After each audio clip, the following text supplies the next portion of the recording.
Баршаңызға сәлем, менің каналыма қош келіпсіз. Бүгін сіздермен өте дәмді королевский торттың оригинал рецептісімен бөлісетін боламын. Видеоның соңына дейін қарап, менімен бірге жасаңыздар.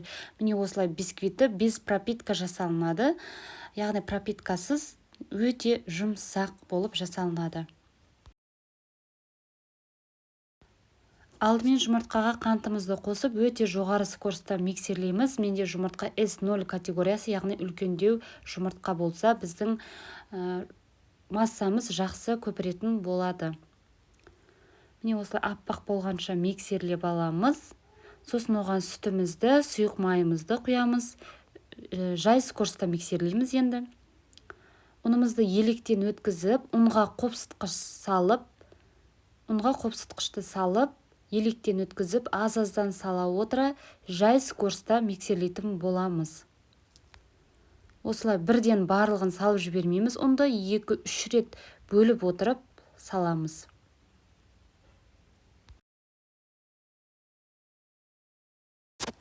Біздің массамыз осындай болады, ал енді теңдей етіп 3-3-ке бөліп аламыз қамырды. Яғни бізде 3 түрлі бисквит болады. Біреуі макты салып араластырамыз, екіншісіне електен өткізілген какаоны саламыз, үшіншісіне блендермен езіп алынған немесе майдаланған грек жаңғағын салатын боламыз.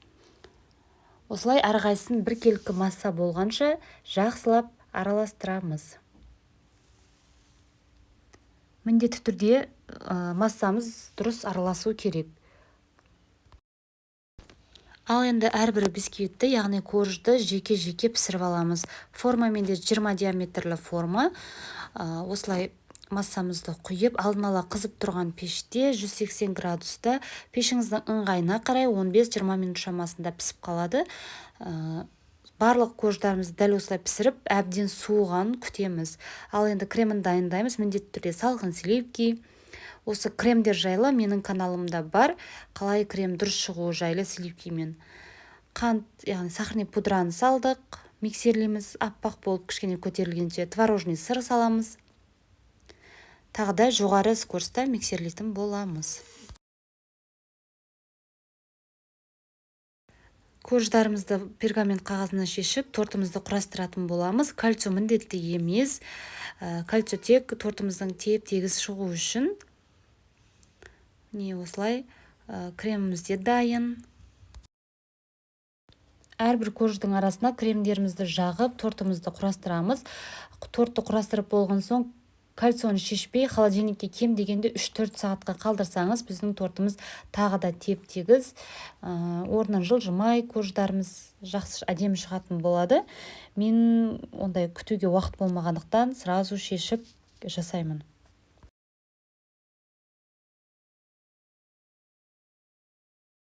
Бетін тегістеп, кальцийімізді шешіп, жан-жанын қаптап аламыз. Қалауынша бетін әрлейміз, яғни мен бетіне шоколадты ганаш қойдым.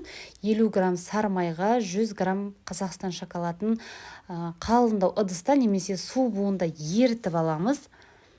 Қатты ыстықта емес, кішкене суығанын күтіп, жылы күйінде тортымыздың бетіне құямыз. Сәндеу өз қалауыңызша. Міне біздің королевский тортымыз дайын, өте дәмді, без пропиткасы жасалынады. Торттарыңыз тәтті болсын. Сіздермен болған үмида. Басқа видеоларда кездескенше сау болыңыздар.